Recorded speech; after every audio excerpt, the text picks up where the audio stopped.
दो सगे भाइयों ने पीएम आवास के नाम पर बीते कुछ महीनों में करोड़ों की ठगी कर डाली और प्रशासन इस पूरे कार्यक्रम के दौरान सोता रहा। लेकिन उसके बाद एक जिसके साथ ठगी हुई उसने शिकायत करी, फिर प्रशासन नींद से जागा तो उनमें से एक की गिरफ्तारी हुई है, एक और फरार है अभी भी।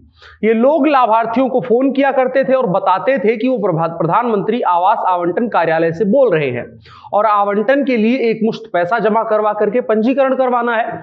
लोग समझते कि सरकारी कार्यालय से फोन है, पैसा जमा करवा देते और जल्दी से घर बन जाएगा, ऐसी उम्मीद लगाते। लेकिन उन्हें अंदाजा ये नहीं था कि ये सब कुछ जो पैसा जमा कर रहे हैं वो किसी सरकारी खाते में नहीं बल्कि एक फ्रॉड के खाते में जमा करवा रहे हैं।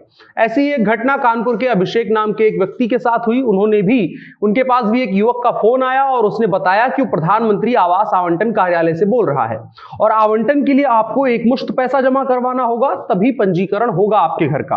अभिषेक भी उसके झांसे में आकर के पैसा जमा करवा देता है, लेकिन उसके बाद उसे ठगी का एहसास होता है और पुलिस में जाकर के एफआईआर करवाता है। जांच पुलिस से क्राइम ब्रांच को ट्रांसफर कर दी जाती है। क्राइम ब्रांच ने अभिषेक द्विवेदी के द्वारा जिन खातों में पैसे जमा करवाए गए थे उसके जरिए पुलिस ने उनका मोबाइल नंबर जुटाया और खाता धारक तक पहुंचे। खाता धारक तक पहुंचे तो पता चला वो एक खेत में काम करने वाला मजदूर था।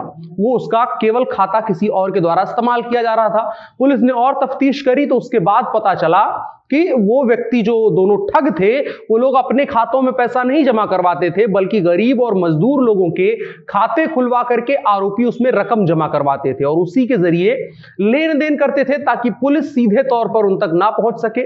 इसके अलावा उन्होंने बड़ी संख्या में फर्जी खाते इन्हीं कामों के लिए खुलवा रखे थे जिनके जरिए वो फ्रॉड की लेन देन किया करते थे। और फिलहाल तक पुलिस के मुताबिक वो दो सगे भाई हैं जो मिलकर के ये ठगी का कारोबार करते हैं।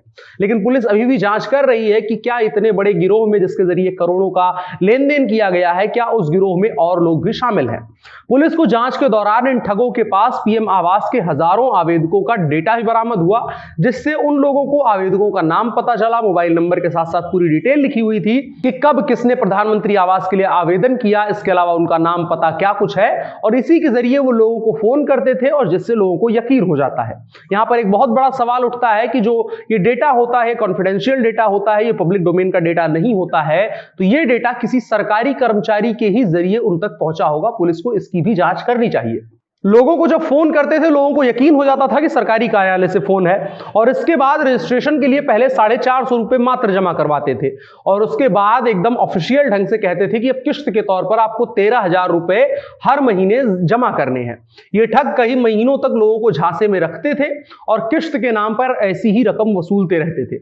आपको बता दें, अगर आप पीएम आवास के बारे में, पीएम आवास ग्रामीण के बारे में जानकारी नहीं रखते हैं और आप भी इसके आवेदक हैं और संभावना यह है कि अगर एक ठग ऐसी ठगी कर सकता है तो ऐसे कई लोग होंगे जो ठगी करने के लिए तैयार बैठे होंगे। थोड़ी सी आपको जानकारी देते हैं, प्रधानमंत्री आवास योजना ग्रामीण है क्या।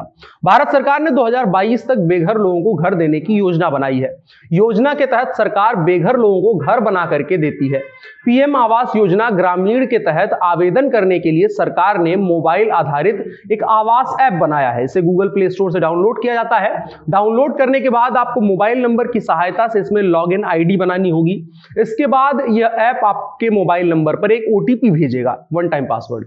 इसकी मदद से लॉगिन के बाद आवश्यक जानकारियां भरें और प्रधानमंत्री आवास योजना ग्रामीण के तहत घर पाने के लिए आवेदन करने के बाद केंद्र सरकार लाभार्थियों का चुनाव करती है। इसके बाद लाभार्थियों की फाइनल लिस्ट प्रधानमंत्री आवास योजना ग्रामीण की वेबसाइट पर डाल दी जाती है। इसके बाद फिल्टर किया जाता है और योग्य आवेदकों का आवेदन पहले सेंट्रल नोडल एजेंसी को भेजा जाएगा।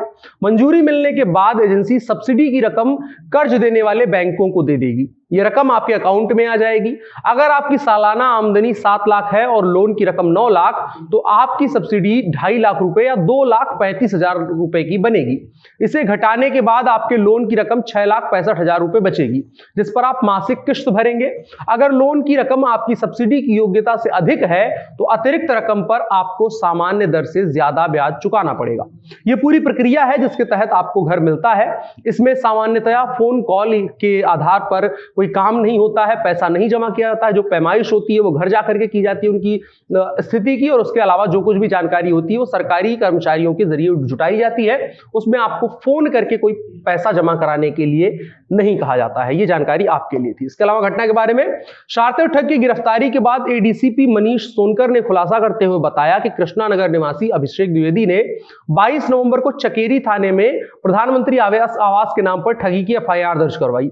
अभिषेक को अनजान युवक ने कॉल करके बताया कि वो प्रधानमंत्री आवास आवंटन कार्यालय से बोल रहा है, आवंटन के लिए एकमुश्त पैसा जमा करके पंजीकरण करवाए। अभिषेक उसके झांसे में आकर के रकम जमा करवा देता है।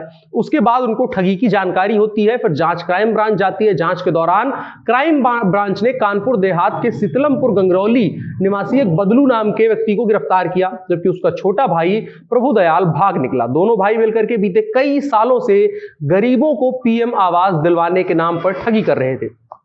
कोर्ट में पेश करने के बाद शातिर को जेल भेज दिया गया है, जबकि उसके भाई की तलाश और के बारे में छापेमारी की जा रही है। पुलिस को आरोपियों के 4 बैंक खाते मिले हैं। तत्काल प्रभाव से सभी खाते फ्रीज करा दिए गए हैं, जिसमें तकरीबन 6.5 लाख रुपए मिले हैं। पुलिस ने जब बैंक डिटेल खंगाली और ट्रांजैक्शन हिस्ट्री देखी तो उसमें पिछले 3 वर्षों में कई करोड़ रुपए का ट्रांजैक्शन मिला है।